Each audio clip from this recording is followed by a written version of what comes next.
Ndagushoje we duhure kunyakira amajwi yawe nkuko bisanzwe kuri saha mumenyereye tugeze umwanya w'ikiganiro kubaho ni we ngira ngo mumenyere ko mukunda kubana na Rekeraho Alex ndetse fatanyije na mugenzi wanjye Kamari Innocent.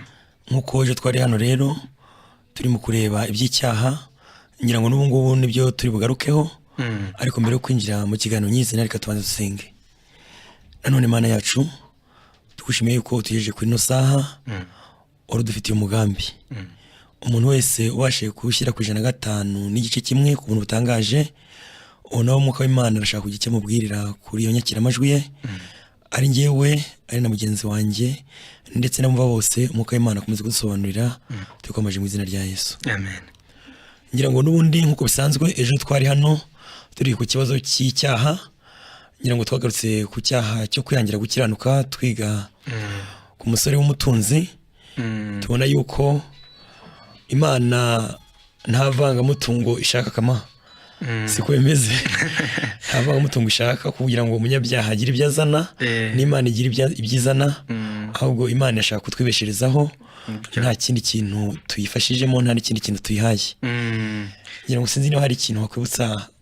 Nibyo ngira ngo twakwibutsa abantu twabanye mu kiganiro cy'ejo cyangwa se yenda nabaje uyu munsi, twabibutsa ko twaganiriye ku gitekerezo kiboneka muri Bibiliya, Mariko, Luka ndetse na Matayo, tuganira ku cyigisho Yesu yigishije ku by'umusore w'umutunzi yigisha ndetse abigishwa be. Ikintu gikomeye twarebeye hamwe ngira ngo ni wa murongo twe twakomerejemo w'icyaha cyo kwihangira gukiranuka, kandi tubona ko cyabase abantu bavuga ko basenga hahandi buri wese ashaka kwikirisha ibyo yakoze. Ni ibikorwa byiza ariko bidashobora kuduha ubugingo buhoraho. Bityo rero umusore w'umutunzi nyine we yabwiraga Yesu amubwira ati ni igiki cyiza nakora ngo mpabwe ubugingo buhoraho? Ni iki cyiza nakora ngo mpabwe ubugingo buhoraho? Nyamara Yesu ikintu yamushubije cyari icy'ingenzi cyane natwe uyu munsi dukwiriye kumenya. Yaramubwiye ati cya mbere unyitira iki mwiza, kuko umwiza ari umwe, ni Data wa twese Imana. Ikindi aramubwira ati genda wubahiriza amategeko. Ubundi Yesu ntabwo yaramubwiye ngo nagende yubahiriza amategeko kuko ashoboka, ahubwo umusore w'umutunzi yahise akoma agatima ku kuntu uhereye mu bwana bwe ukageza imyaka yaragezemo umva nyine y'ubusore ko yayubahirije ariko akaba atarayashoboye. Burya ni ikintu cy'ingenzi cyane. Burya Yesu cyamweretse yavuze ati genda ubahiriza amategeko, ashaka kugira ngo yumve ko uhereye mu bwana bwe yayubahirije akageza mu busore bwe atarabasha kwiyubahiriza. Niyo mpamvu yamubajije ngo ariko ubundi nayahe.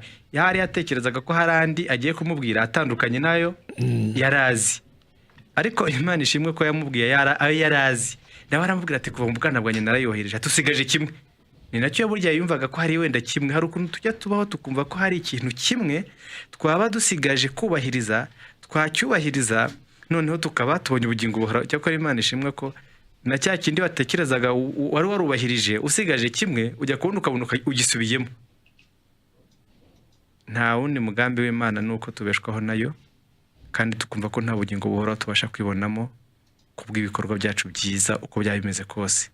Niyo mpamvu Bibiliya ivuga ngo n'ibyo twakiranutsemo byose ni ubushwambagara kandi nabwo bwuzuye ibizinga. Ngira ngo ntabwo Yesu yigishije gusa uyu musore w'umutunzi, icyagaragaye nuko wa musore ibyo yamubwiye yamweretse ko rwose na cya kimwe yavugaga yarasigaje kuko atagishoboye, kuko ibyo yamubwiye ngo nagenda agurisha ibye amukurikire, abiha abakene amukurikire, byaramunaniye biranamurakaza ahita yisubirirayo. Erega ubundi buri cyamunaniye ni ukwemera kubeshwaho n'Imana. Yumvaga byanga byakunda afite uruhare kuko yumvaga yanabikora, bakavuga ati ariko ibyo ari byose nakoze byinshi, hari hasigaye iki koko ngo nacyo ngikore. Yesu rero ntabwo yamwigishije wenyine, ye natwe yatwigisha kandi yigishe n'abigishwa be, ku buryo nyine icyo twanavuze nimugoroba nuko abantu benshi batekereza ko hari ikintu runaka bakora. Reka mvuge ngo abasenga bakavuga bati icyari gisigaye rwose ni ugukurikira Yesu, noneho tugasiga ibyacu byose tugakurikira Yesu. nuko abantu bakabikora ariko twabonye ko nabyo bitabasha kuduhesha ubugingo buhoraho. Kuba wasiga urugo rwawe, kuba wareka imitungo yawe ukavuga uti nzajya nirirwa mbwiriza mvuga, ntabwo nabyo biduhesha ubugingo buhoraho.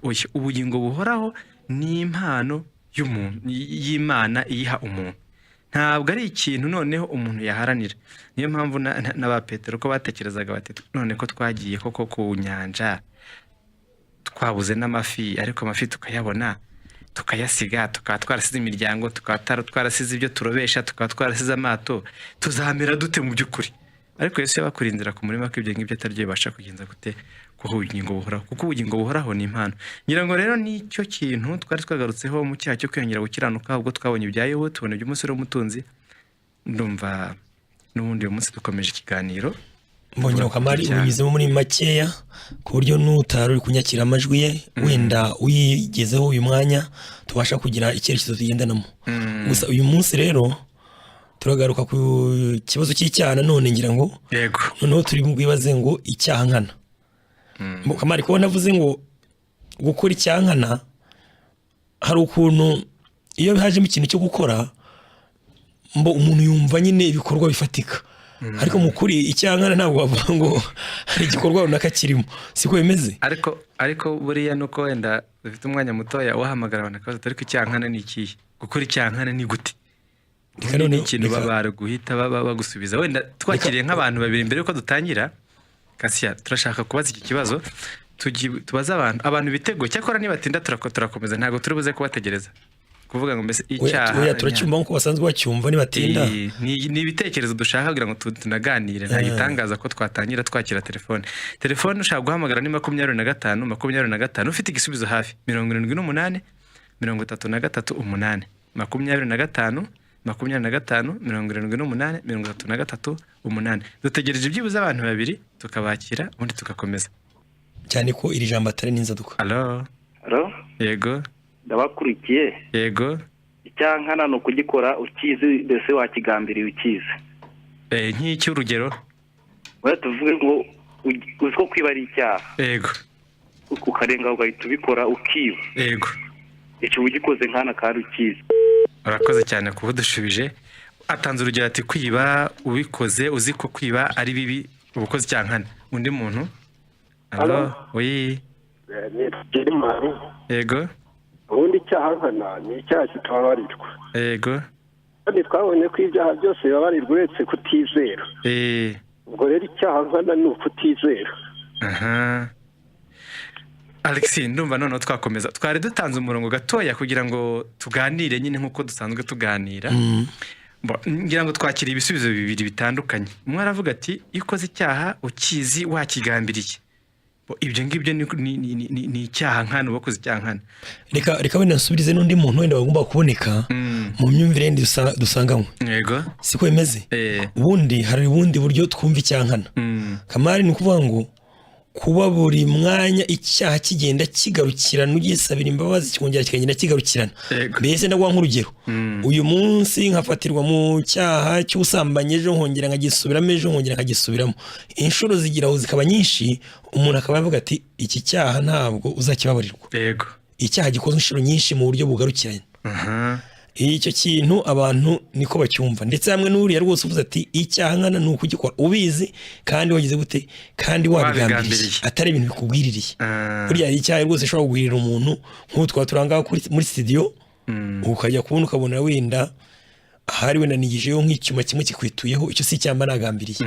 Ariko kujya ufata icyaha ufite imigambi yuzuye uti ndagikora, ndetse no kuri iyi saha abantu tumva ko icyo ari cyankana. Siko bimeze. Niko bimeze. Ngira ngo mu by'ukuri reka dushimire abantu badushubije, kandi rwose imyumvire yo akenshi bora kuyibona nko mu migabane ibiri. Abantu mu by'ukuri nk'ibyo kuba wakora icyaha ukizi ugisubiramo kabiri gatatu, abantu benshi niko bakunda kuvuga ko ari cyankana. Durabona ko ndetse Jean Paul Hare yamaze kohereza ubutumwa buvuga cya kinire muvugiye, twe tutarabusoma ariko aho bihagere urabona ko bihuye rwose tukayitekerezaga. Gukora icyaha ukizi ugahora ugikora, nk'urugero kubeshya buri gihe. Ni ukuvuga ngo noneho rero reka tubaza abantu, cyakora ntabwo dutanga umurongo. Niba ubeshya buri gihe, sibyo?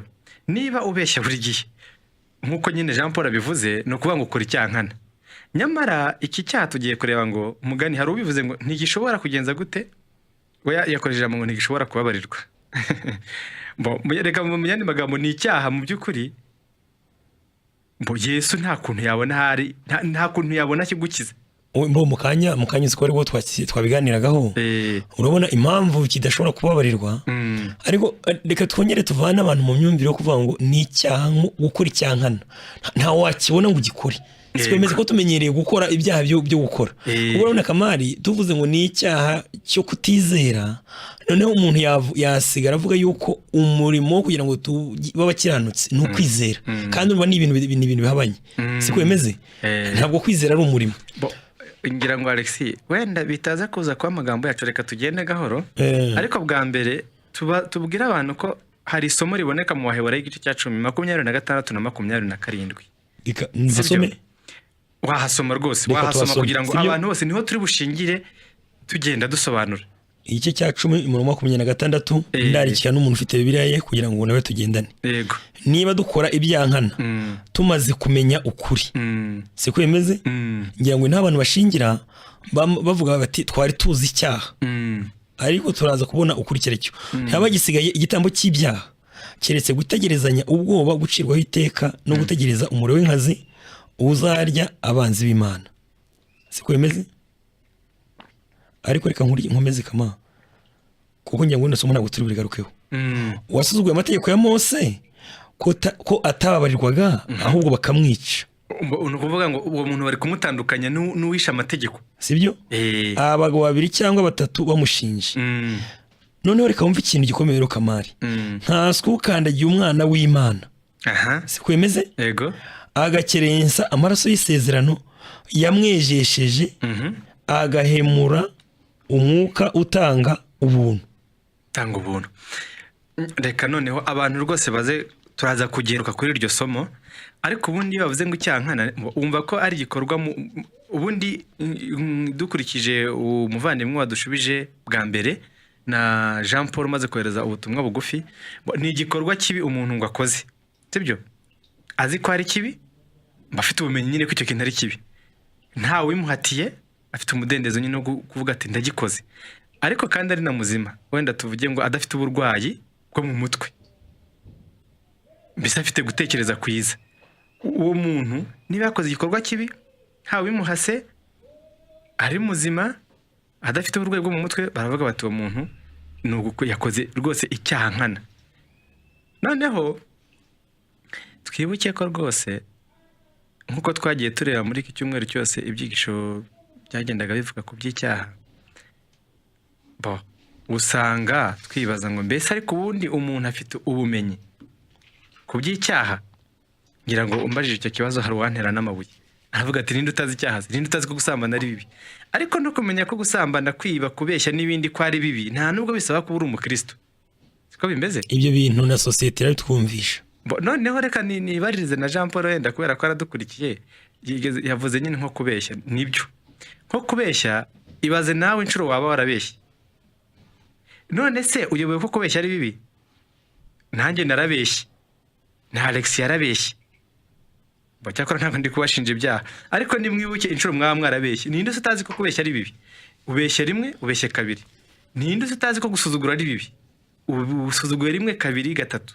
Ninde utazi se ko kuvuga nabi ari bibi? Ukavuga rimwe nabi, none ejo ukavuga nabi, ejo bundi ukavuga nabi, warangiza ukavuga uti mbicitseho, ukabona kiragenda kigaruka. N'ubusambanyi hari abantu rwose bataka bikora rimwe, kabiri, gatatu. Ndavuga nk'igikorwa nyine.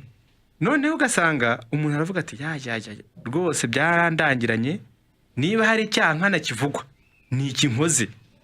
Noneho kibaza ngo uwo muntu arimo arabitekerezaho nk'umuntu usenga, ariko so udasenga wayobewe ko ibyo bintu ari bibi. Ibyo bintu nudasenga nyina ngo arabizi ko ari bibi rwose. Erega burya nicyo twahoze tugaruka Kamari, ntabwo inarigiye yacu nayo yishimishwa no guhora yakojwe isoni nuko icyaha cyayiri bateye hasi rwose. Siko bimeze. Nubwo binanira kubera ko nyine icyaha ari umutware kandi ari nadatabuja, ariko ubundi n'inarigiye yacu ntabwo nayo burya rukuntu iba yifuza ko yakwaturirwaho ibyiza. Noneho hari ikintu twari turi kuvuga tuti ariko se mu by'ukuri abisi bazi by'icyaha icya kabiri bafite umudendezo. Ngira ngo twabonye icyigisho cyavugaga ububata bw'icyaha, ariko ntacyo turaza kubyibutsa abantu, kuko Bibiliya iyo tuvuze kumenya iby'icyaha hari ikintu gikomeye dusoma muri Yohana igice cya 16 umurongo wa 8 ngo ese abisi mu by'ukuri bazi icyaha icyo ari cyo. Reka tugaruke ku kintu cy'abisi. Warije abantu bavuga ati barabizi. Buriya rero ni abisi ntibumve yuko hari terimi hanze ngo nguru w'isi ntabwo ari yayindi siko bemeze mu yandi magambo uw'isi kuko Imana yakunze abari mu isi cyane ni umuntu wari we wese ari abasenga n'abadasenga siko bemeze niko bimeze. Noneho rero abisi nitweserega kuko Bibiliya navuga ngo kuko Imana yakunze abari mu isi byatumye itanga umwana w'ikinege. No kuvuga ngo ntago yakunze umwe ntabari mu isi nyine. Noneho urabona ko mu by'ukuri iri somo riboneka muri Yohana twakuze kugaruka igice cya 16 umurongo wa 8 riravuga ngo ubwazaza ni Mwuka Wera bavuga azatsinda bisi abemeze iby'icyaha. Kuki se abemeze iby'icyaha kandi basanzwe babizi? Nuko batabyemera, ariko niba nabizi kuko agomba kubibigisha abemeze iby'icyaha. Urumva ni ikintu gikomeye nubwo abantu bibwira ko bazi icyaha. Imana yabonye yuko nta wundi mwigisha yahitamo kugira ngo badusobanurire icyo kintu. Nta mubwiriza yakwizera, yewe haba na marayika. Umwuka Wera wundi ni Imana ubwayo igomba kwimanukira ikatwemeza icyo kintu. Burya niyo mpamvu kubera ko tutazi iby'icyaha, niyo mpamvu Umwuka Wera agomba kubitwigisha akanabitwemeza. Ntabwo mu by'ukuri tuzi iby'icyaha, niyo mpamvu Umwuka Wera nyine akenewe kugira ngo atumurikire. Nyamara rwose abisi nubwo Umwuka Wera bemeza iby'icyaha, tuzi ko gusambana ari bibi, tuzi ko kwiba ari bibi, tuzi ko kwica ari bibi, tuzi ko kwangana ari bibi, gutukana, kuvuga amagambo nyandagazi n'ibindi. Ibyo bintu ntitubizi Alexis? Oya, icyo kintu turakizi rwose n'umuco nyarwanda. Icyo kintu ntabwo icyo cyigisho nawo wagitanga neza. Ntabwo byasaba imbaraga mu mwuka kugira ngo twumvishe ibyo bintu. None se niba tubizi tukabikora, ubwo tuba dukoze rero icyankana, bityo tuba duciriweho iteka. Mu myumvire yacu ya gakondo ni uko twabyumvaga, sibyo? Ariko noneho ngira ngo niyo mpamvu turi aha ngaha kugira ngo icyo kintu tukigarukeho, hataza no kugira ngo wibwire ati ariko noneho menya namwe mugiye gutakaza umwanya w'ubusa. Oya, ntabwo turi hano kugira ngo utakaze umwanya w'ubusa, ahubwo turagira ngo twumve yuko Laodikiya yibwira ko izi kandi itazi. Reka turebe iki kintu twibwira ko tuzi, we n'Umwuka w'Imana arabasha gukomanga ku mitima yacu kugira ngo abashe kutwumvisha icyaha mu buryo bw'umwuka kivuze. Ngira ngo mu by'ukuri ahari Bibiliya ntabwo yita icyaha igikorwa kibi gusa, sibyo? Icyo ni ikintu twabonye, kuko umuntu ukoze igikorwa kibi abizi, wibajije ngo ariko asaba akoze icyaha nkana, wakwibaza umuntu utarakoze icyaha nkana nta n'umwe wasigara, nta n'umwe, yaba abasenga yaba abadasenga. Ariko se nanjye noneho reka nkubaze gato. Hari ikintu uvuze nanjye nsa nk'ugize ikibazo muri mwanya. Ubundi urabona hari ukuntu iyo turi mu madini dusengeramo ahantu tubarizwa, hari uburyo dushaka kubwira Imana ibyaha. None kandi tubonye yuko ahubwo Imana ari ishinzwe kugira ngo ibe yatwumvisha iby'icyaha. Mu yandi magambo ni ukuvuga ngo ntabwo Imana yajya kutwumvisha ikintu itazi, sibyo? Imana yirabizi. None bite ko natwe hari igihe tumba tugomba kubwira Imana ibyaha byacu? Abantu nuko nguko nyine hari ukuntu twumva ko Imana itabizi. Ariko birashoboka. Hari ukuntu twumva ko Imana itabizi. Wenda uko tubizi wenda niko tudashaka kubyumvisha Imana. Ariko none ka muri uyu mwanya twemere duce bugufi Imana ibashe kubitwumvisha, sibyo? Icyo kibazo narimbaje n'uwenda nagikomeza mvuga nti niba koko icyaha nkana ari gukora icya gikorwa kibi usanzwe uzi, nituvuga kwiba rwose umujura ajya kwibaza ko ari bibi pe akabikora none nejo wundi, ubwo ngo ni se ni wakoze icyaha nkana. Natwe dusenga hari igihe ukora ikintu ukabeshya uyu munsi, ejo ukazabeshya ejo bundi. Ni ibintu twagiye tunyuramo twese, umuhamya ni wowe ntangaho umugabo. Noneho ukavuga uti ubwo se noneho ninde waba utarakoze icyaha niba ari n'igikorwa kibi ngo agikore inshuro ebyiri? Ubwo yaba twese twaba twararangije gutuka Umwuka Wera, kuko ni nako abanditsi bamwe babivuga. Hanyuma ubwo ari nacyo cyaha nkana. Noneho ugasanga mu by'ukuri ni imyumvire yacu itariyo, kuko umuntu akoze igikorwa kibi ubundi busanzwe twabonye ko aba yeze imbuto z'icyari cyo. Urugero niba twigeze kuvuga ngo niba avoka igiti kigomba kwera imbuto za avoka, insina igomba kwera igitoki, siko bimeze? Icyo ngicyo nuko kimeze. Nta butaka wabona washyira mu insina kugira ngo izagire ikihindura kindi. Noneho rero mu by'ukuri icyo twakomeje kubona nuko icyaha kitagarukiye ku gikorwa, ahubwo cyangwa se reka tuvuge ngo igikorwa kibi, kuko n'igikorwa cyiza twabonye ko rwose igikorwa cyiza gikozwe ku mugambi wo kwihimbaza cyangwa se umugambi upfuye na cyari icyaha. Ariko dusanga ko nubwo waba utakoze ibyo byose, ku bwa kamere yacu turi abanyabyaha. Ari nayo mpamvu tuvuga ngo avoka yera avoka kubera ko kamere yayo ari ukwera avoka. Noneho ikintu twari turi kubona ni ukuvuga ngo ubumenyi rwose nta bumenyi dufite ku by'icyaha, kuko iyo ukomeje kwiga iby'icyaha uravuga utari ku bundi koko ko mbona buri munsi mpishurirwa ukuntu iby'icyaha ukuntu birenze imyumvire yanjye, ubu kuko mfite ubumenyi ku by'icyaha. Ariko twigeze kuvuga ngo ushobora kwibaza ngo buriya umuntu wakoze icyaha nta gahato kamuriho. Hari ukuntu umuntu yagufatiraho wenda nk'icyuma akavuga ati ndakwica nudakora iki, ukavuga ati mbareka ngikore. Icyo gihe ntago waba ufite umudendezo, sibyo? Niko bimeze, nta gahato kamuriho, umuntu afite umudendezo.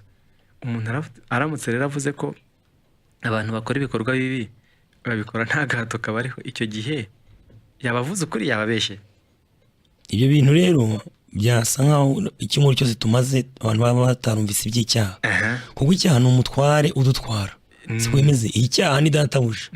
Icyaha rwose gifite ubushobozi kuri twebwe buturenze, kitugaragaza gati. Niyo mpamvu na Yesu yaravuze ati muzamenya ukuri, kandi ukuri ko kuzagira gute niko kuzabatura. Mu yandi magambo dukeneye kumva icyaha nk'imbata. Siko bimeze. Ngira ngo twabonye ikigisho cyavugaga ububata bwa muntu, ariko Alex wanyuriramo n'ubundi abantu mu ncamake ububata bwa muntu, sibyo? Kubera ko Yesu yaravuze ngo namwe muzamenya ukuri, kandi ukuri niko kuzababatura. Yohana 8:8:32. Ububata rero twabayemo ntabwo urabona icyambere twavukiye mu bubata. Siko bimeze, ntabwo ndi bugiye kuvuga ububata busanzwe uburyo abantu bajyaga mu bubata busanzwe. Reka tuvugira ububata bwo mu buryo bw'umwuka. Nubwo wenda abayuda babwanze, ubundi mukuri Adamu anyazwe natwe twanyazwe turi muri we.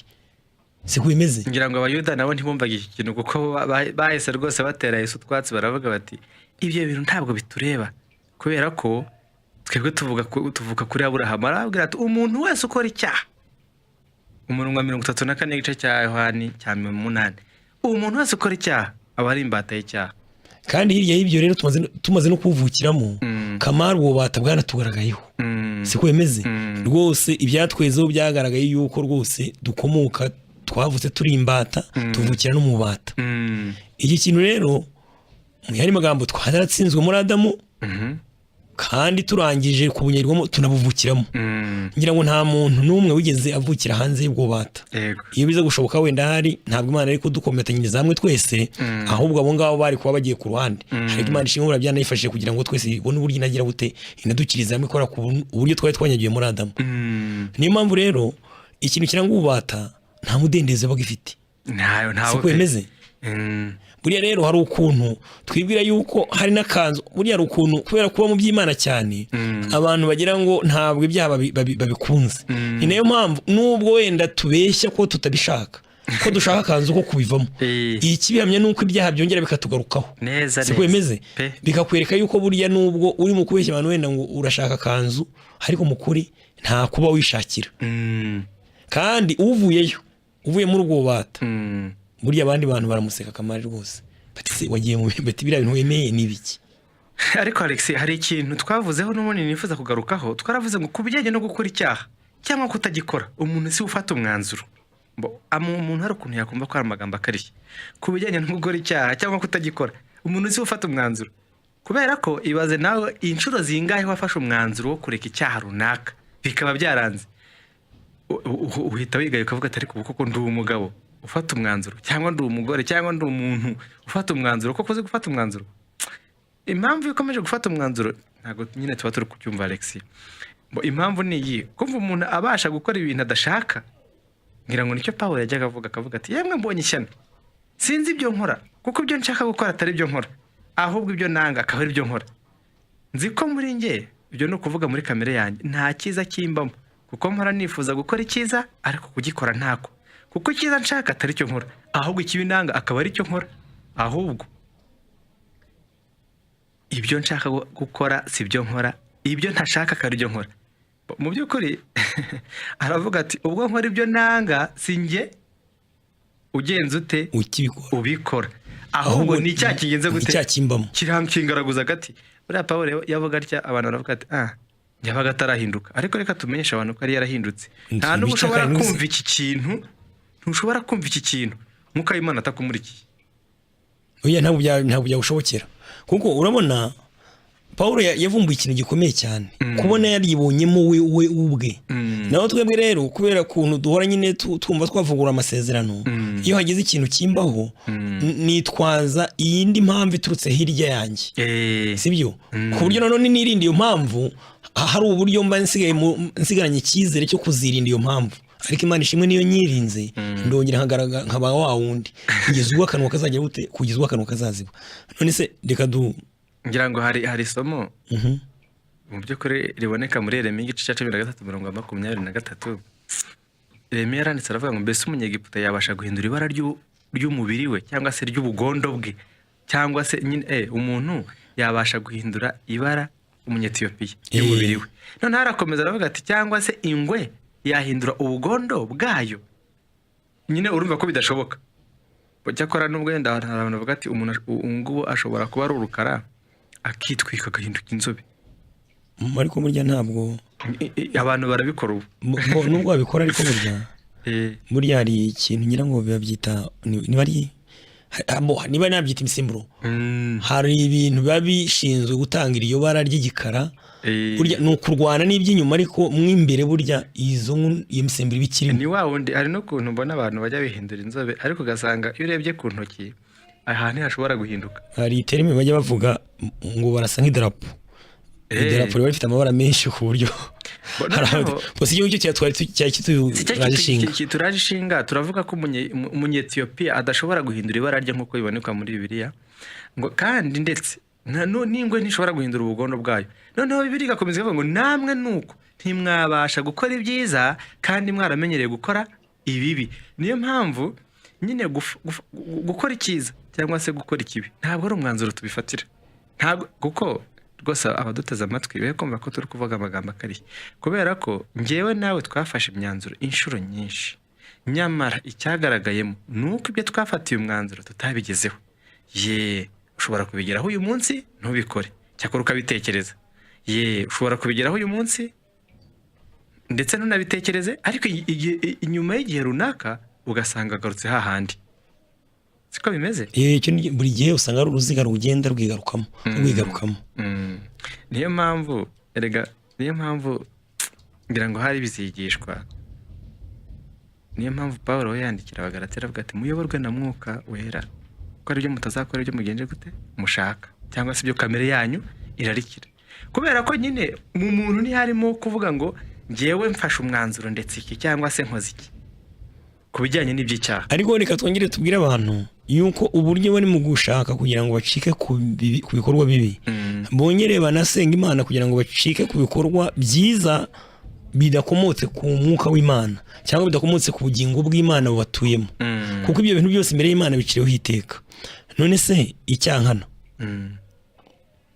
twavuze ngo icyankana ni ukuba ukizi. Cya mbere nuko biri duhakanira rwose ko umuntu atazi iby'icyaha. Icya kabiri ko ufite umudendezo, tubonye ko ntawo, sibyo? Tubonye ko ntawo, kandi niko bimeze. Yewe usibye n'amasomo ya Bibiliya abihamya, usanga umuntu ubwe rwose ari umuhamya ku giti cye, kuko avuga ati none se ko nafashe umwanzuro uko umwaka utashye nkaba ntarabigezeho. Icya kabiri, icya gatatu nako twavuze ngo kuba uri muzima cyangwa se kuba udafite uburwayi bwo mu mutwe. Iki gikorwa cyangwa se iki gikorwa turi kuvuga ngo cyo gufata ikintu dukora ukagifata nk'icyaha nkana, ugomba kubyumva neza. Tugomba kubyumva neza muri uyu murongo. Ese koko turi bazima? Turi bazima, dufite ubumenyi, dufite umudendezo, kandi tukabana bazima. nicyo kibazo ngira ngo twari dukwiriye kwibazaho cyane. Mbese mu by'ukuri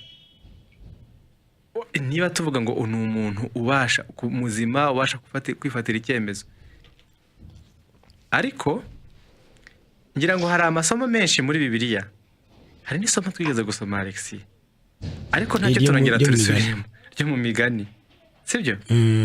Ariko rebe n'iryo mwitangira igice cya 6:5 ngira ngo waridusomera. Reka twasome. Ngira ngo ni igihe Imana yabonaga itangira igice cya 6:5 kandi Uwiteka abona yuko ingeso z'abantu zari mbi cyane mu isi, kandi ko kwibwira kose imitima yabo itekereza ari kubi gusa iteka ryose. Rwose gutekereza ko umuntu ni kubi iteka ryose. Burya rero mu yandi magambo Kamari, sinkeneye kumenya ibikurimo cyangwa urabe ukeneye ibindimo. Njyewe nibanze ibyanyenze by'abantu bose buriya kwibwira kwanjye ni kubi iteka ryose. Reka tusome n'indi somo ryo mu Migani. Nuko ndeba mu baswa nitegereje mu basore. Imigani cy'akari mu 7. Mbona umusore utagira umutima anyura mu nzira y'ikikibero cy'inzu ya maraya. Nuko ayemba ajya ku nzu ye, ahera ko aramukurikira. Nk'ikimasa giye kubagwa cyangwa umusazi uboshywe ajya kugira gute ajya guhanwa. Ubu rero none cya kibazo twibazaga turerekanwa yuko burya nta iby'ubuzima no kubigendamo gake. Ariko ibazo uyu musore ukuntu agenda yemba abavuga ngo abonye mu baswa yitege abona mu basore, mbona umusore utagira umutima anyura mu nzira ikibero cy'inzu ya maraya. Urumva ukuntu agenda akikira ngo yemba ajya ku nzu ye. Ariko ikintu gitangaje ngo nk'ikimasa kigiye kubagwa ngo yenda abantu bumvise tubise tubavuga batariko ibyo bintu mu kubiseka kandi birababaje. Oye, mu by'ukuri Imana ishimwe ko igenda iduhishurira ububi bwacu, kuko ari nabwo dushobora kumva umuti. Ntabwo Imana iduhishurira gusa ubundi byaba bibabaje, Imana iduhishurira ikibazo dufite ariko itagifitiye umuti. Imana ishimwe rero ko iduhishurira ububi bwacu kandi bukaba bufite umuti. None akavuga ati nk'ikimasa nyine kigiye kubagwa, cyangwa nk'umurwayi wo mu mutwe uboshywe ajya guhanwa.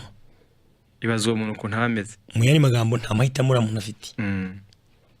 Iki kintu rero reka noneho tugere ku mwanzuro w'icyaha dukurikije yuko ibivugwa bindi ahari wenda byakwerekana yuko uko twabitekerezaga atari ko. Yego. Bibiliya rero ntivuga ko gukora icyankana ari ugukora igikorwa kibi wari ukizi. Icyankana ntikibabarirwa. Nyamara hari abantu benshi babariwe kandi barakoze ibikorwa bibi babizi. Siko bimeze? Yego. Dawidi yarasambanye, arica. Gusa yakoze ibintu byinshi, yarabeshye, sibyo? Yarabeshye, arasambana, arica mu gihe kimwe. Si nibyo gusa n'ibindi ariko. Rero uzi kiriya kintu cya Dawidi, reka mperutse ni ibintu natekereje. Mperutse kubona uburyo Dawidi kiriya kintu cyo gushaka kugaragara neza muri sosiyete. Ni byiza rwose, nubwo ari ukuntu ni byiza ariko hari igihe bishobora guteza ingorane. Uriya Dawidi amaze gukora icyaha cyo gusambana, siko bimeze? Muzi ko yatwise yateye inda uriya mugore wa Uriya Batisheba. Abibonye kubera ko inarye yacu nayo ihora nayo ishaka amayeri y'uburyo yakingira uburyo itakozwe isoni. Yigira inama yo gutuma kuri Uriya kugira ngo aziwe wenda nabona n'umugore we bakaryamana, ubwo bera bimuvuyeho. Sinzi n'ibyo kintu mu kucyumva. Ndiko cyumva rwose. Araza ndetse amutereka amayoga, urumva barongera baraganira, aramubwira ati wibuke kuri ingabo yanjye tubana, ati niyo mpamvu nguhamagaye, ati dore turanaturanye, ati genda mu rugo we wiryamire. Umwuka w'Imana nimba arakoresheje Uriya ntiyagera iwe. Wumve ikintu cyo kurengera inarye yacu. Atageze iwe Dawidi bisa nkaho bimubabaje. Siko yemeze? Ubwo urumva niwe n'umugore we na Uriya bazi ko yageze mu rugo ariko ntajye kuryamana n'umugore we ku buriri. Yigira inama yo kumwohereza ku rugamba ahantu hashishana kugira ngo bagire gute, kugira ngo bamwicireyo. Reba ingabo yawe ukunda, kandi murebe Dawidi uyu nguyu muza ko yari yakoze yica Goliyati. Muzi ko yari yavanye Abisirayeli mu menyo y'Abafilisitiya. Noneho yo amuha urupapuro rwanditsemo yuko bagomba kumushyira hari urugamba rukomeye kugira ngo hapfire. Niba amaze kuhapfira aratanga gahunda yuko n'ubundi ahubwo yari no kuvuga ati yewe reka apfe, n'ubundi yaye kuza mu rugo we ajya kuryama turi ku rugamba.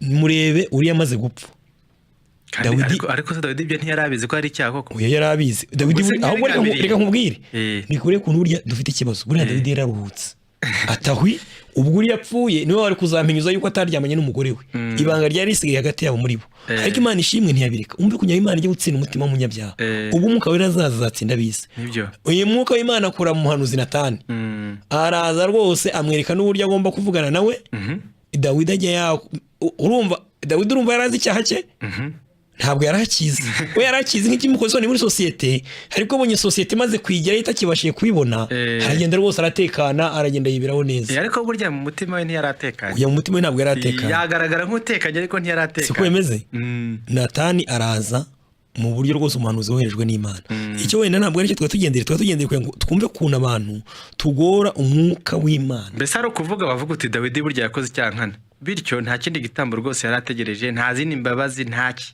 sibyo ubundi nuko byakavuze ubundi bavuga ngo yaraciriweho iteka ariko reka dufate wenda n'urundi rugero rwa Aburahamu ariko uzi ko yateguye ikinyoma rwose arabeshya arakibeshya yateguye ikinyoma afatanije n'umugore w'inshuro ebyiri arongera anagisubira urabona igihe yajyaga ubwa mbere n'iryari ubwa mbere igihe yabeshye hari ubwo Aburahamu yabeshye ngira ngo yarageze ku mwami wo muri Egiputa avuga yuko ari mushiki we bivuganye na Sara ubundi ni n'ingorane buriya Aburahamu cyakoreka ubundi reka nabeshye ubundi Imana ajya guhakura mubwiye ko izamurinda none avuye mu burinzi bw'Imana atangiye kujya mu mayeri yo kwirinda no gufata ingamba no kureba ibintu neza yibwira ko buri Imana itari mu kureba ibintu neza nuko twabaye ubundi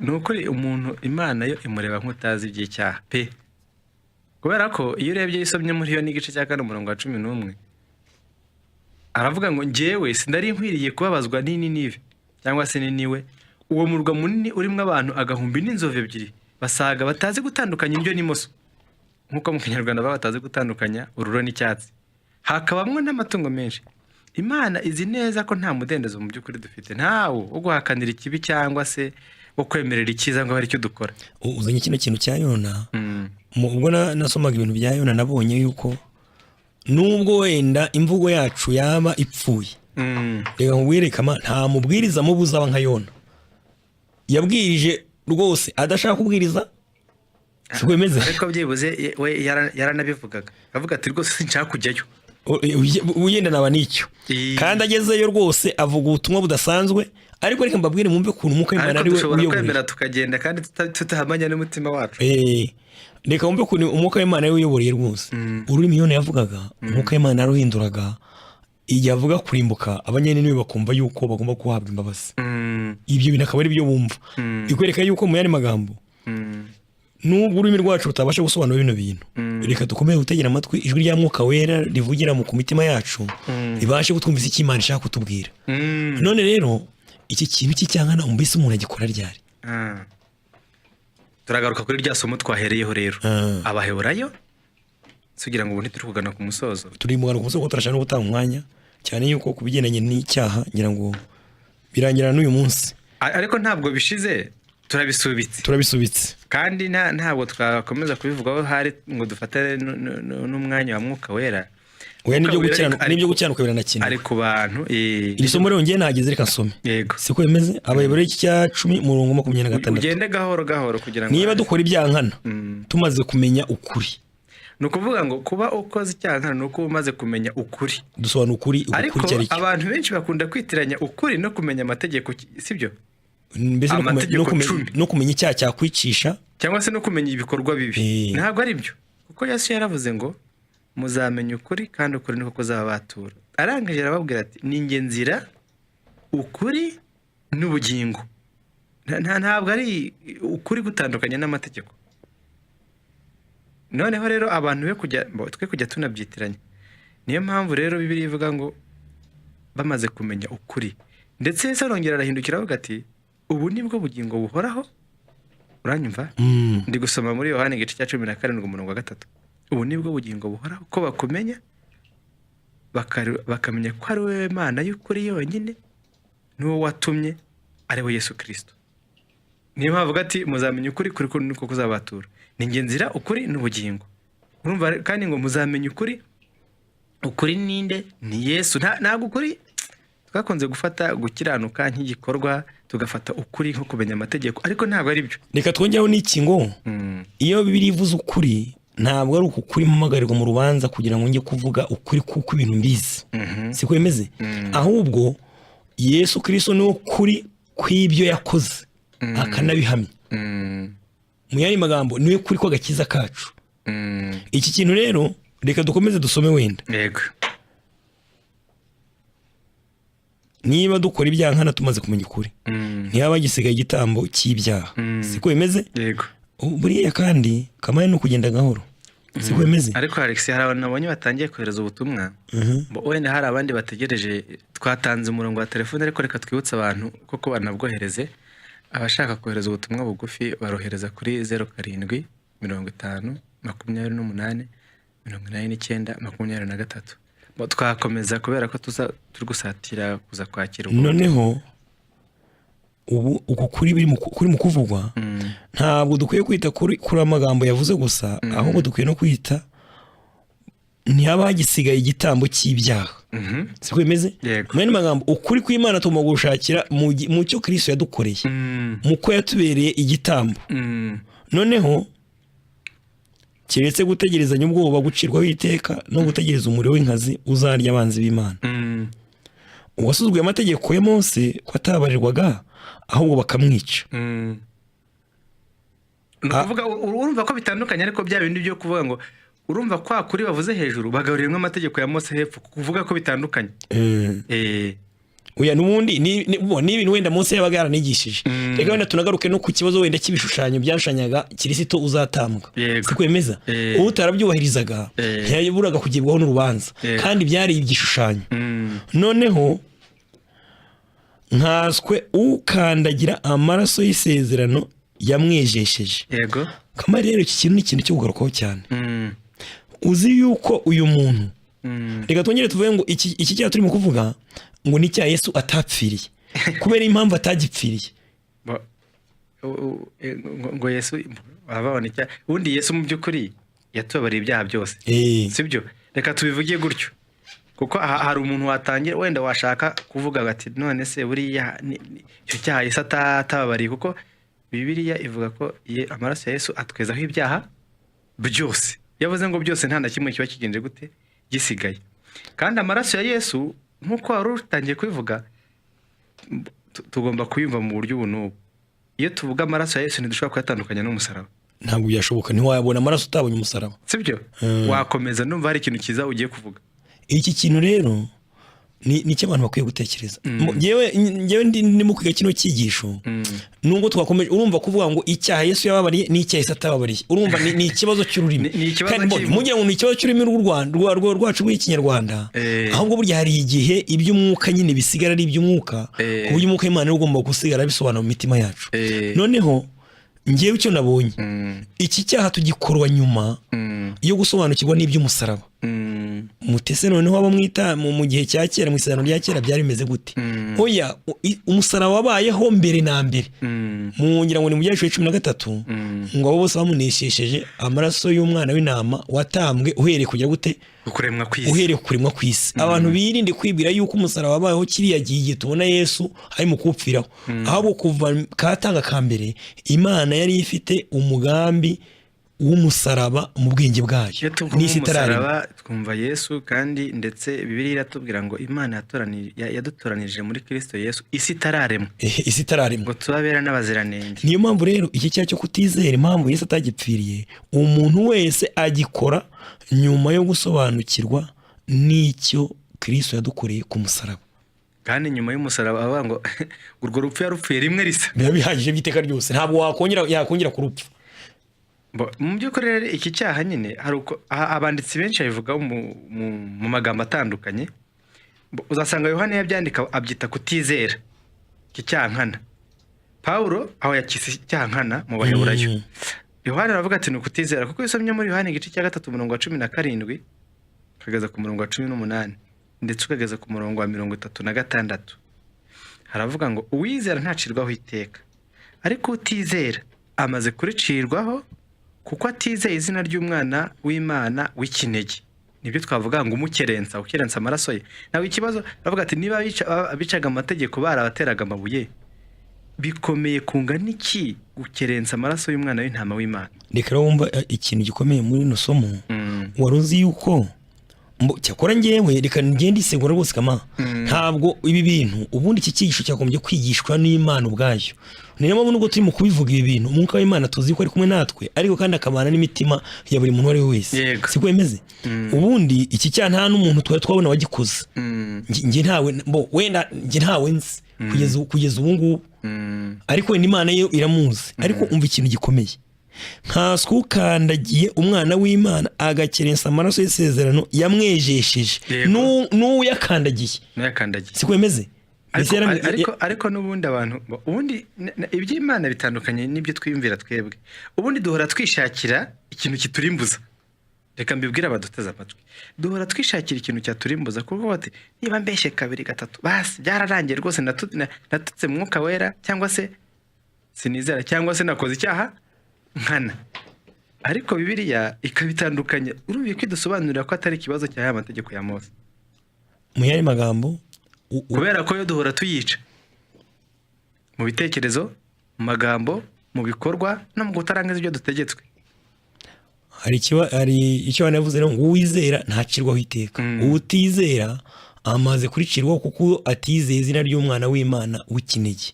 Ariko kuri wa murongo wa 36 igice cya 3 urundi muri Yohana akavuga ati uwizera uwo mwana ababonye ubugingo buhoraho, ariko utumvira uwo mwana ntazabona ubugingo, ahubwo umujinya w'Imana uguma kuri we. Kuko erega uwo mujinya reka twe kwinjira mu by'umujinya w'Imana kuko nabyo bikeneye kwigishwa. Abantu bazabishaka babisoma mu gice cya 2 cy'Abaroma. Ariko ntabwo mu by'ukuri Imana yo yababariye abantu bose, ndetse iranabamenyesha ko yabahaye ubuntu butangaje. Ariko abantu ntibashaka kubyemera. Satani icyo adashaka nuko abantu banabimenya ngo babyemere.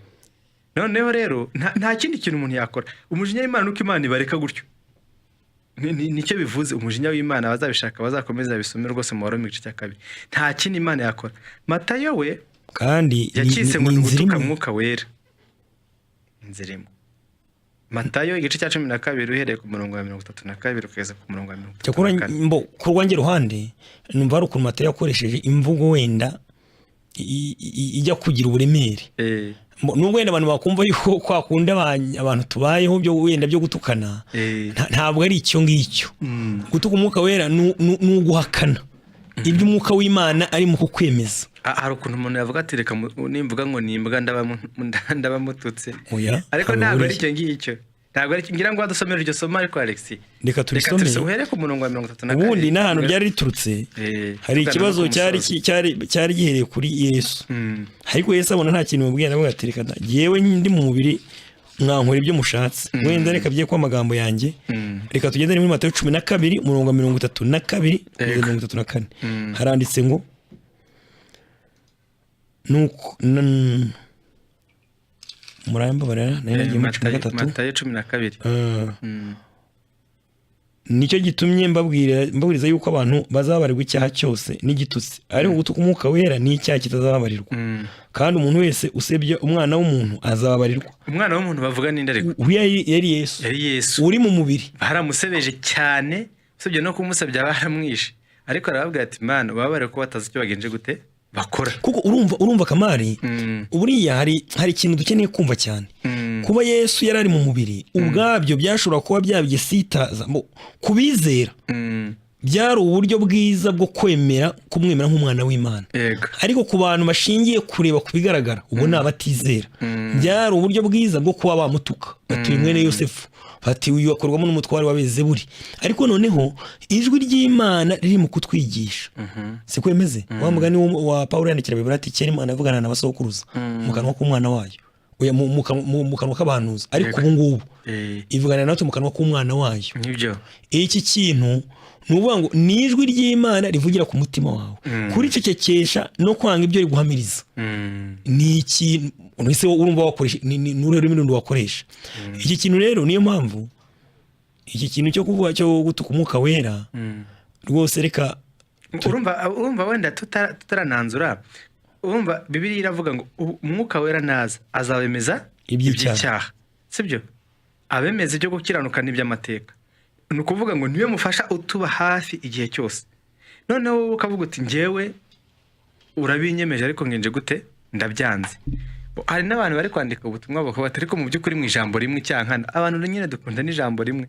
Ariko reka mvuga mu ijambo rimwe nkuko nta ijambo rimwe ubundi harimo amagambo menshi nyine nkuko irya somo ryo mu yabora bitubwira.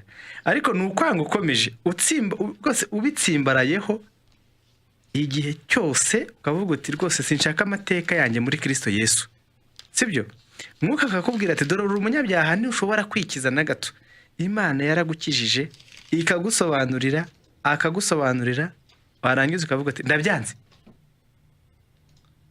Urabona muri rya somo dukunda gukora ko rya Yohana 16 umurongo wa 8 iby'icyaha kuko batanyizeye. Mu yandi magambo nubwo wenda twe turaje ishinga na bino byaha tubona bya buri mwanya reka nkubwire reka mpari n'abantu impungenge rwose ibi byaha rwose Imana yabiboneye impungano. Amaraso Yesu Kristo atwezaho ibyaha byose siko bimeze. Yewe reka twongereho n'iki ngiki cyuko twabaye.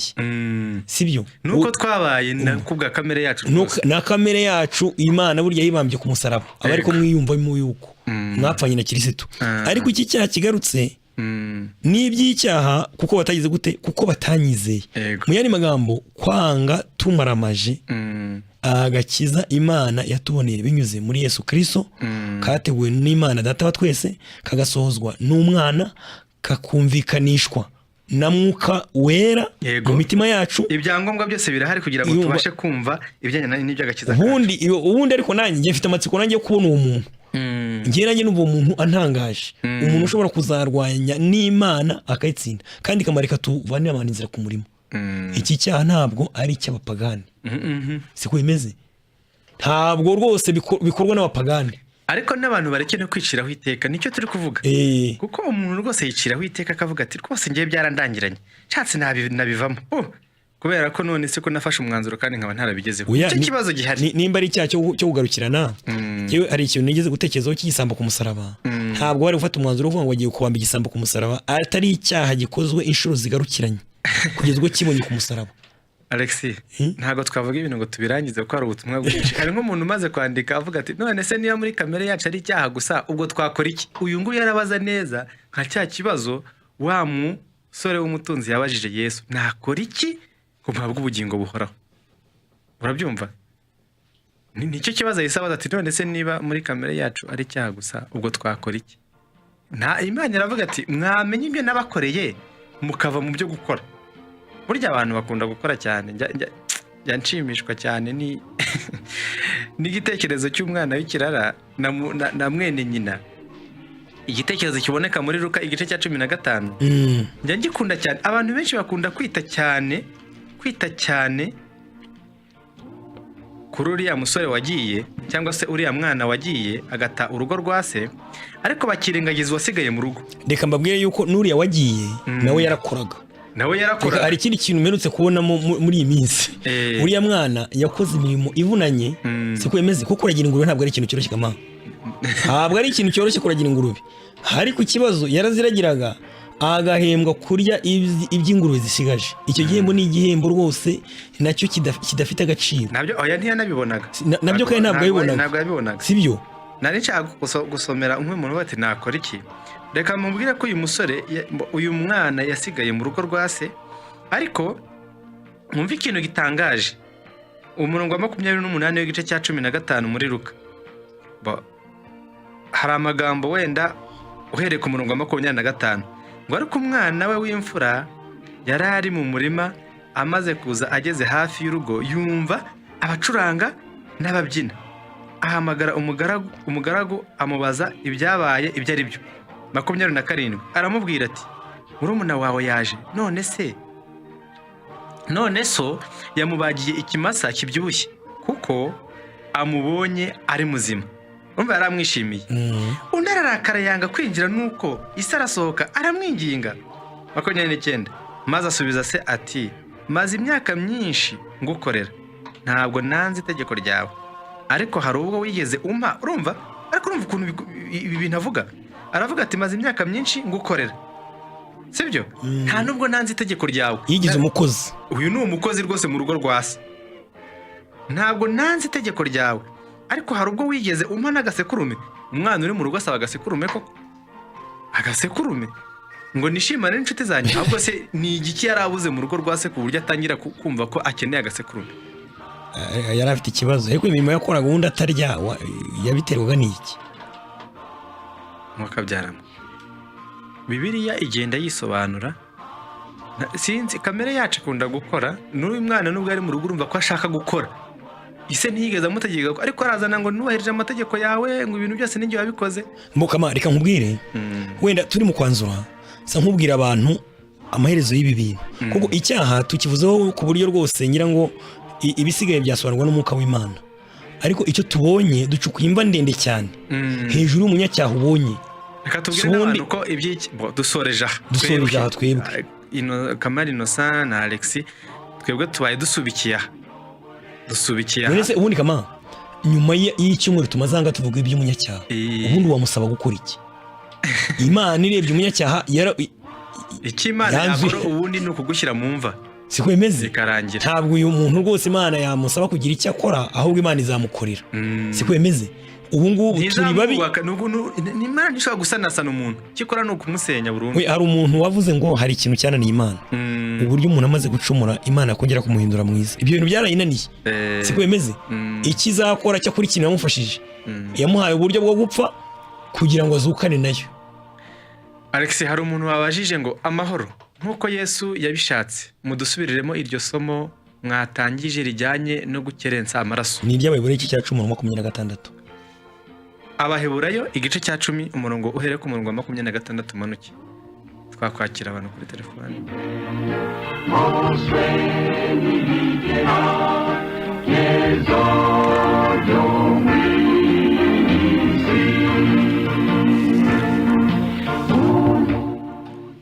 Hello.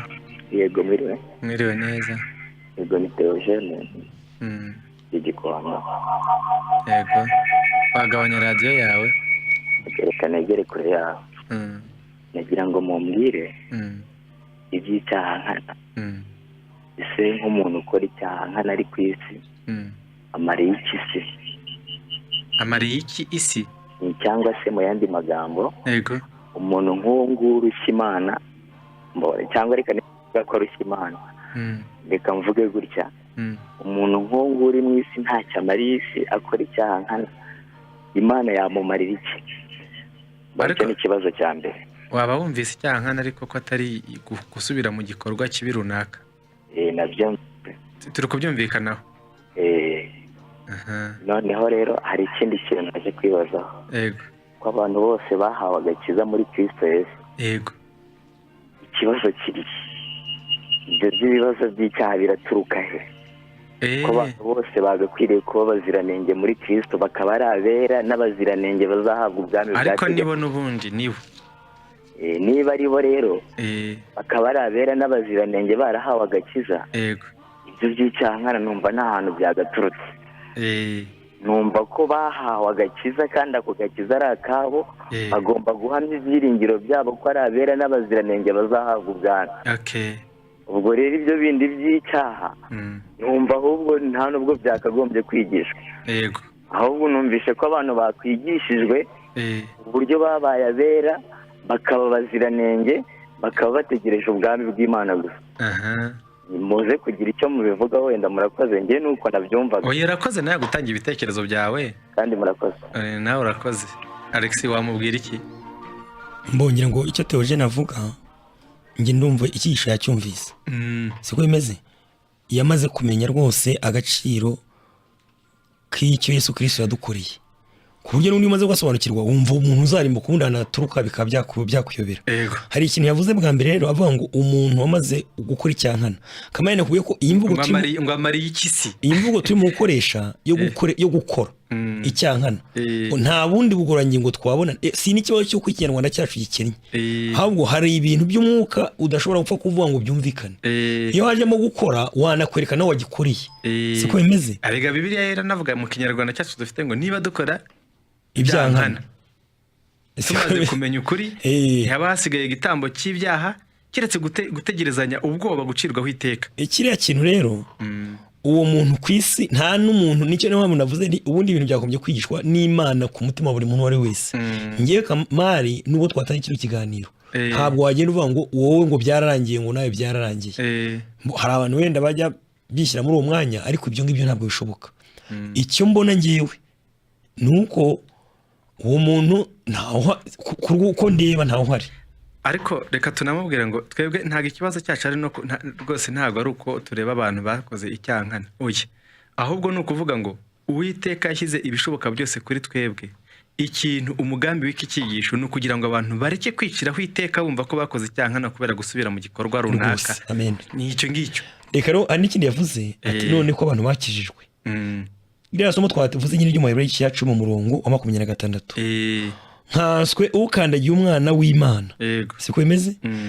Agakerensa amaraso y'isezerano yamwejesheje. Ariko Alex, hari umuntu watekereza ngo ukandagira umwana wenda ni nk'abandi bamukubise bakajya bamukandagiraho. Ariko yaravuze ati Imana ubabare ko batazi icyo bagenje gute? Icyo bakora kuko ntibari bazi n'icyaha nyine. Ntibazi iby'icyaha rwose. Iki kintu cyo gukandagira umwana w'Imana rero bo hari ukuntu umuntu iyo umuntu avuze ngo wenda bawukandagiriye hasi ni ibikorwa yakoze, sibyo ukagisuzugura rwose. Ariko Theogene niyumve rino somo ukuntu irangiza rivuga ngo agakerensa amaraso y'isezerano yamwejesheje n'uwo ngo wayakeresheje. Mbese yaramwejesheje.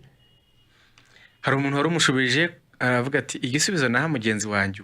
Reka dushimira abantu bari gutanga n'ibitekerezo rwose bunganira. Igisubizo namuha mugenzi wanjye nuko ubu icyo twakora ni ukwemera icyo Yesu yadukoreye tutari gushobora, tukavuga tuti kubaho kwacu ni Kristo. Ni Emmanuel arakoze cyane kubw'igitekerezo atanze. Reka tuvuge yuko ariko yaravuze ngo ariko uwo muntu yabamariye iki isi rwose, nta kugira ngo umarire ugire icyo umarira isi ntago ari uko waba rwose usenga cyangwa se udasenga.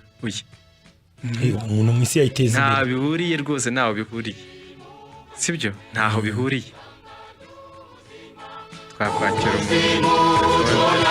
Yesu ni wenyine ushobora kutwereka ibanga ry'ubuzima. Yesu ni we buzima. Halo. Mwiriwe neza. None yego ngira ngo nibareza Alexis. Jambo ry'Imana tubwira ngo nituvuga ko nta cyaha dufite tuba twishukiye. Kuri kuba kutari muri twe. None niba biri tubwiye gutyo cyo muvuga ngo twatindishirijwe n'ubuntu gusa, kuki biriya muyakana mu bwo buryo mudusobanurira? Kuko hari impamvu mbibajije. Yego. Ubwo mwamugaragaza ko nta munyabyaha uzarimbuka, twese arukiranirwa arukiranitse bose bazajya mu ijuru. None mudufashe. Alexis ndumva ariwe yabajije. Ndumva ni gihatse cyane. Siko bimeze? Ngira ngo iryo somo riba mu rwandiko Yohana yandikiye abakristo. Siko bimeze? Nituba yuko nta cyaha dufite.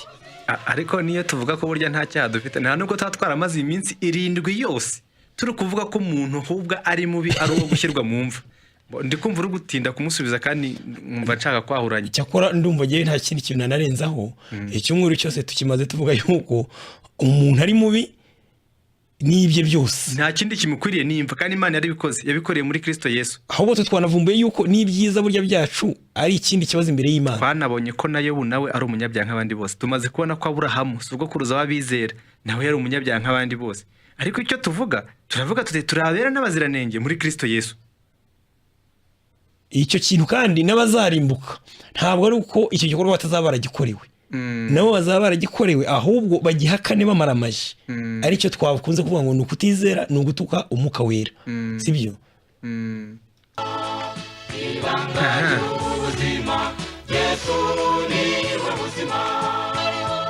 Hello.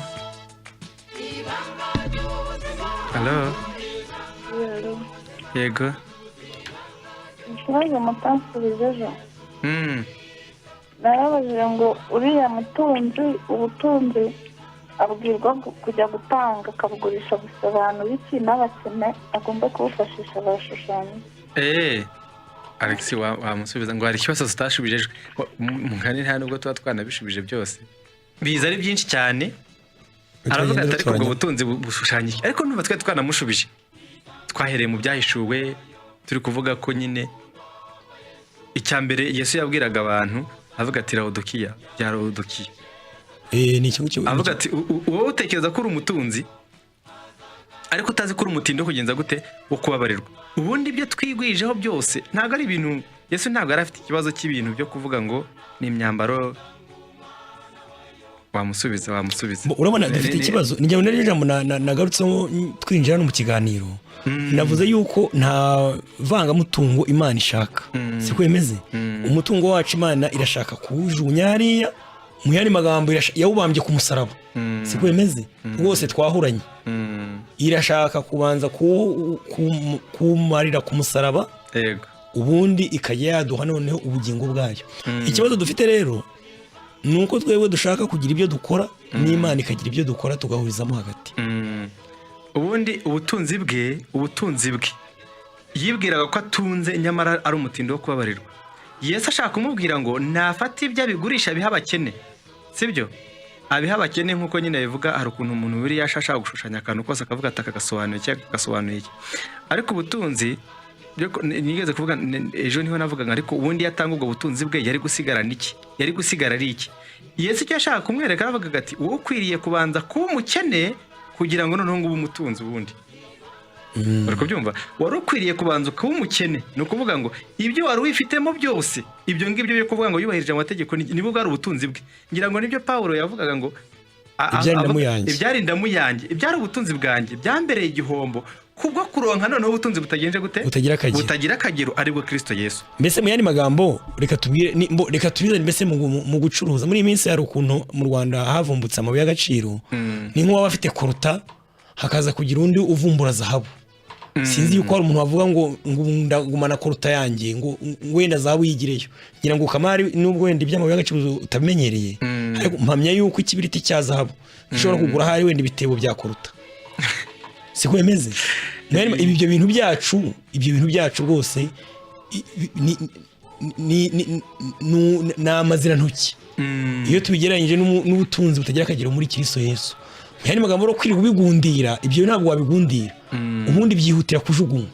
Yego, ngira ngo mu buryo twumva turamushubije, tumubwiye ko ibyo yatekerezaga byose yakoze, yumva ko hari n'icyabura byose bishushanya ubutunzi, ariko amubwira ati nabitange cyangwa bisige, twarugira ngo nabanze yumve ko ibyo bintu, sibyo? Ibyo bintu ntabwo yanabyivanamo, ahubwo icyo Imana yashaka kumwigisha cyangwa se Yesu yashaka kumwigisha ni ukumugira umukene kugira ngo abashe kuba umukire.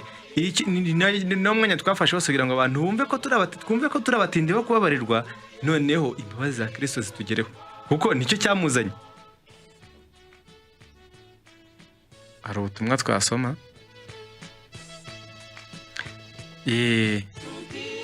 maze gusobanukirwa ko gusambana, kwiba, kutumvira n'ibindi atari cyo cyaha.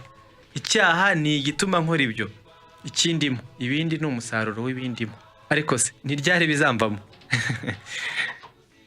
Baravuga ngo ubundi mu Kinyarwanda baravuga ngo yameza akasha ngo igenza gute, ngo irinde ikabaganwa. Kandi reka mbabwire, ntabwo kamere ikurwa na reka. Icyo nacyo none ni Ikinyarwanda. Hari ukuntu abantu bumva ko niba numva ubutumwa bwiza bazavuga bati hari ukuntu nshaka kwihindura, sibyo?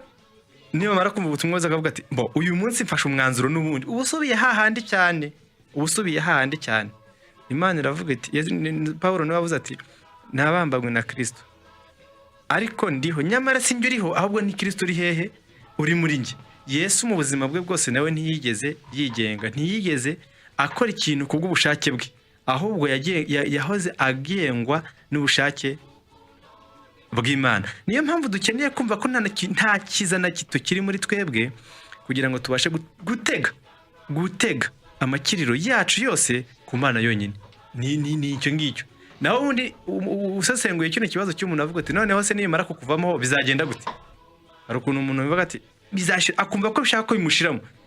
Turi abanyabyaha, nkuko avuga ngo turi abanyabyaha by'iteka ryose muri twebwe ubwacu, ariko muri Kristo Yesu turabera n'abaziranenge. Niyo mpamvu tugomba gukesha amakiriro yacu kuri Kristo aho kwihangaho amaso.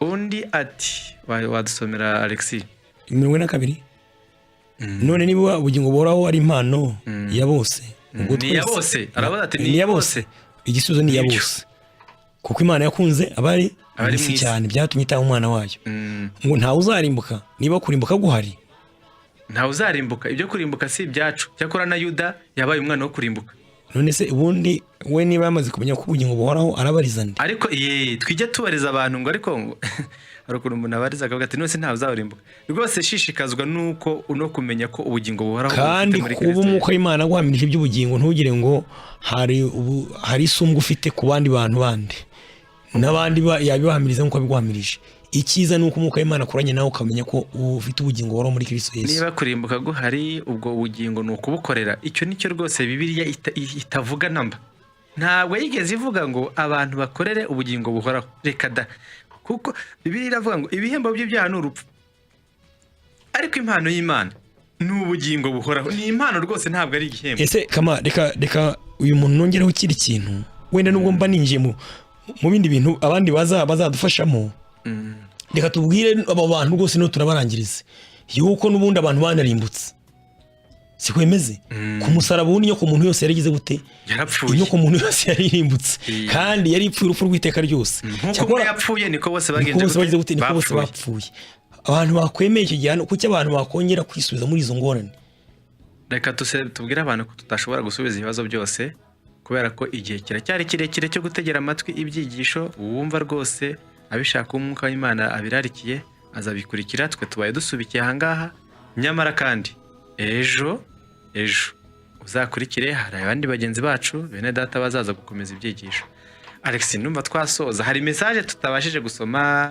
hari na telefone yenda tutakiriye ariko rwose numva Oya kuba tutazakire tutanazisomye ngira ngo umwuka w'Imana we ntibimusaba gusoma kuri byuma bya computer cyangwa kwakira telefone abizi neza abantu bakomeze kubana n'umwuka w'Imana ashobora no kubasobanura bitanyuze mu majwi yacu kuko umwuka w'Imana we anaturenzeho icyo twavuga gusa nuko iki kibazo cy'icyaha kirangije tuvuga yuko umuntu nta hazima na hamwe hasigaye Ubusuzumyi bw'Imana bwatweretse yuko here mu ngoro gukenge kugeza mu gitwariro nta hazima kandi nta nubwo Imana yiteguye kuba yadusana ahubwo Imana izihutisha urupfu rwacu nta kimana idusaba kugira ngo tuyikorere ahubwo izadukorera kuko umuntu utari muzima nta kintu yakora nishaka ko turebamwe icyizere ashaka kugira ngo twitakarize icyizere siko bimeze mu yandi magambo numva rwose imva rwose y'umunyacyaha twarayicukuye cyane ku buryo abazaza bakatwigisha iby'umusaraba nyabona icyo twararikira bo bazaba baje kuvuga ibyijisho ritigeze kubona ibyo gutwi kutigeze kumva twe twavuga by'icyaha tukabyumvamo ariko reka mpumuriza abantu mbabwira yuko nubwo icyaha ari kirekire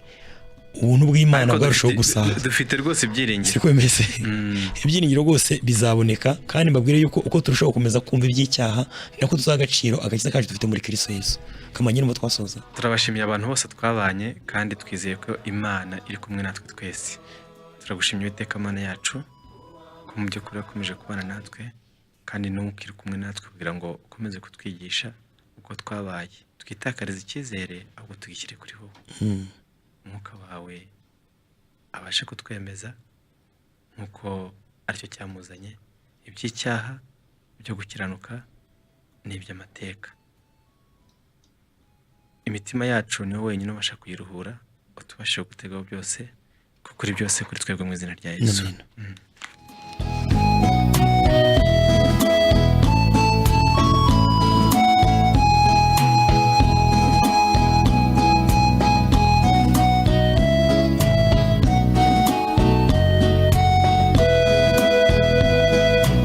umusozi witwigorogota ikirwaga abagome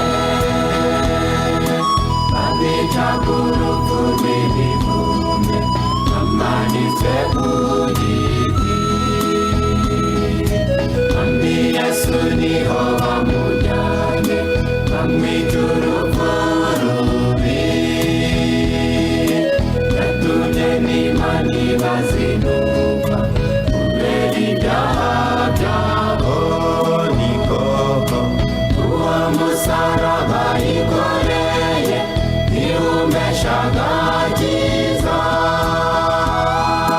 nubwo abandi bose bawureka yewe sinzawuvaho tugumane mami haleluya